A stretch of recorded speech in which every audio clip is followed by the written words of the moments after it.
গল্পের শুরুতেই লেখার মাধ্যমে আমাদেরকে জানানো হয় মহাকাশের শীতলতম অঞ্চলে থাকা এক ভয়ঙ্কর দানব সত্তা একটি ক্রিস্টাল কারাগারে বন্দি আছে।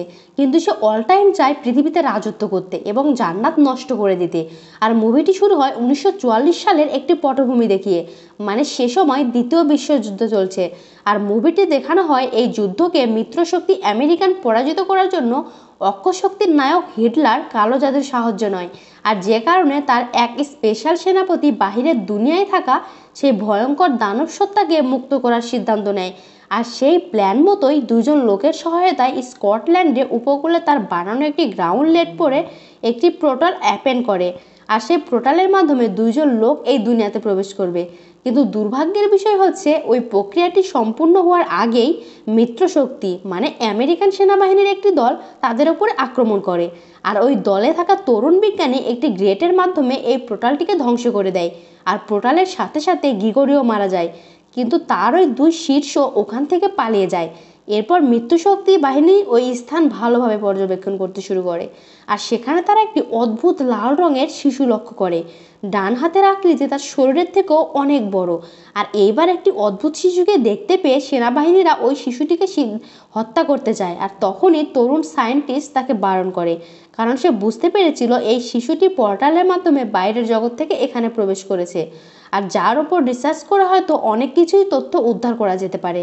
যে কারণে তার কাছে থাকা কিছু চকলেটের মাধ্যমে লোভ দেখিয়ে ওই শিশুটিকে তার কোলে নিয়ে নেয়। আর সিদ্ধান্ত নেয় ওই শিশুটিকে দত্তক নেবে। আর এবার থেকে 60 বছর পর সেখানে আমরা দুইজনকে দেখতে পাই। আর দুইজন লোক তাদের এতদিনের চেষ্টার পর অবশেষে একটি বিশেষ স্থানে উপস্থিত হয়েছে। সেখানে একজনকে বলি দিয়ে তাদের পুনরায় জীবিত করে তোলে। আর এখানে আপনাদের নিশ্চয়ই মনে হবে যে 70 বছর পর এই দুজন লোক কেন বয়স্ক হয়ে যায়নি। আসলে লোকটি কালো জাদুর মাধ্যমে এদেরকে গরদান দিয়েছিল, এরা যেন চিরসবুজ থাকতে পারে, একদম যুবক থাকতে পারে এবং সারা জীবন তাকে সাহায্য করতে পারে। আরও একটি অন্যতম চরিত্রগণ হচ্ছে মায়ের সাথে পরিচিত হওয়া। সে একজন এজেন্ট, কিন্তু বর্তমানে স্থানান্তরিত হয়েছে bureau for paranormal research and defence নামক একটি প্রতিষ্ঠানে। যে প্রতিষ্ঠানের অধ্যক্ষ সেই সায়েন্টিস্ট মানে বিশ্বরূপ, যিনি এখন বেশ বয়স্ক। এমনকি বর্তমানে তার শরীর খারাপ থাকার কারণে চিকিৎসকরা জানিয়ে দিয়েছে সে আর বেশি দিন জীবিত থাকতে পারবে না। তাই তিনি অনেকদিন খোঁজ খবর নেওয়ার পর ইচ্ছাকৃতভাবে এই প্রতিষ্ঠানে যুক্ত করেছে, আর যাতে তার অবর্তমানে তার জায়গা কেউ নিতে না পারে। আর মায়ের সেখানে পৌঁছানোর মাত্রই নিষ্ঠুর ব্রণ তাকে মানসিক উভয়চর হিউম্যাবের সাথে দেখা করায় এবং জানায় যে এই ব্যক্তি যে কোনো ঘটনা পর্যবেক্ষণ করে আর তার অতীত ভবিষ্যৎ সব কিছুই দেখতে পায়। এমনকি সে কোনো ব্যক্তির মস্তিষ্কের উইডো করতে পারে। এছাড়া আরও নানান ক্ষমতা রয়েছে। আর এরপর মিস্টার ব্রোন তার একটি এজেন্টকে অর্ডার দেয় যেন মায়ের সাথে তার পরিচয় করানোর জন্য। আর এরপর এজেন্ট তাকে একটি বিশেষ প্রয়োজনে রুমে নিয়ে গিয়ে হেলবয়ের সাথে পরিচয় করে দেয়। আর এই হচ্ছে সেই শিশু যাকে 60 বছর আগে প্রফেসর দত্তক নিয়েছিল। আর এখানে জানিয়ে রাখি, বর্তমানে কিন্তু হেলবয় পুরোপুরি গুপ্ত হবে, সরকারি নানান কাজে সাহায্য করে আসছে। কিন্তু সাধারণ মানুষ তাকে দেখলেও সরকার কিন্তু এই তথ্য পুরোপুরি উড়িয়ে দিতে চায়, মানে সাধারণ মানুষের কাছে সরকার প্রকাশ করতে নারাজ। আর এইরকম অদ্ভুত দেখতে একটি প্রাণী মানব সমাজে রয়েছে। আর এখানে হেলবয় তাকে নতুন দেখেও তার প্রতি কোনো ইন্টারেস্ট না দেখেই তার সাথে কথা বলতে শুরু করে। কিন্তু এরই মধ্যে হঠাৎ করে সেখানে এমার্জেন্সি অ্যালার্ম বেজে ওঠে। শহরে নিশ্চয়ই কোনো অপ্রত্যাশিত ঘটনা ঘটেছে, আর সেখানে এখন তাদের সকলকে যেতে হবে। ফলে পরবর্তীতে আমরা দেখতে পাই হেলবয় ও কিছু লোক সহ সকলেই উপস্থিত হয় একটি মিউজিয়ামে, কারণ কিছুক্ষণ আগেই এখানে একটি অদ্ভুত ফিচার হামলা চালিয়েছে, যার ফলে এখানে বেশ কয়েকটি গার্ড মারা গেছে। আর এখানে পর্যবেক্ষণ করার জন্যই এরা সকলেই এই স্থানে উপস্থিত হয়েছে। আর সেখানে প্রথমেই দেখতে পাই হেলবয় তার ক্ষমতার মাধ্যমে উইলিয়ামকে জানায় যে এই জন্তুটি এখনও মিউজিয়ামের ভিতরে রয়েছে।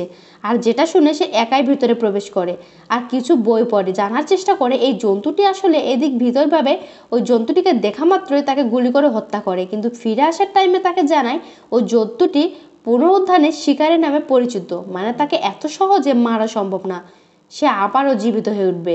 এবং পরবর্তীতে দেখা যায় ওই জন্তুটি জেগে ওঠে আর হেলবয়ের ওপর আক্রমণ করে। আর এইবার এই লড়াইয়ের মাঝে হঠাৎ করে তার সম্মুখে আর এক লোক উপস্থিত হয় এবং তার ভবিষ্যৎ নিয়ে একটি অশুভ সতর্কবাণী দেয়। যদিও সে তার সামনে থেকে গায়েব হয়ে যায়, তারপর পুরো শহর জুড়ে হেলবয় এই জন্তুটির পিছু নিতে শুরু করে। যদিও তাকে অনেকভাবে আটকানোর চেষ্টা করা হয়, কিন্তু তখন সাধারণ মানুষের সামনে এভাবে তার যাওয়াটা একদমই ঠিক না। কিন্তু হেলবয় তার কোনো কথা শুনে না, এই জন্তুটির পিছু নিয়ে নেয় আর অবশেষে একটি মেট্রো টানেলের মধ্য দিয়ে লড়াই করে ট্রাইম ইলেকট্রিক শক দিয়ে তাকে পুরোপুরি জ্বালিয়ে দেয়।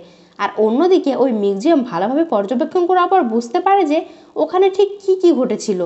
আর তার বসের অর্ডার অনুযায়ী তার টেলিপ্যাথিক্যাল ক্ষমতা ব্যবহার করে প্রফেসরকে এখানে ঘটা সমস্ত ঘটনা দেখায়। আর যার মাধ্যমে আমরা বুঝতে পারি যে এই ব্রাশ প্রতিবার 2 শিশুকে নিয়ে মিউজিয়ামে উপস্থিত হয় আর সমস্ত গার্ডেনে মেরে এখানেই থাকে আর বিশেষ ধরনের ছাই থেকে এই বিভক্ত জন্তুটিকে মুক্ত করে, যাতে এই জন্তুর সাহায্যে তার কাজ অনেকটা সহজ হয়ে যায়। আর সব থেকে অবাক করার মতো ব্যাপার হলো ওই জন্তুটি এমন ওই জাদু নিয়ন্ত্রণে মন্ত্রমুগ্ধ করে, যা একবার মারা যাবার পর তার বডি থেকে তার মতো আরও 2টি জন্তুর জন্ম নেবে।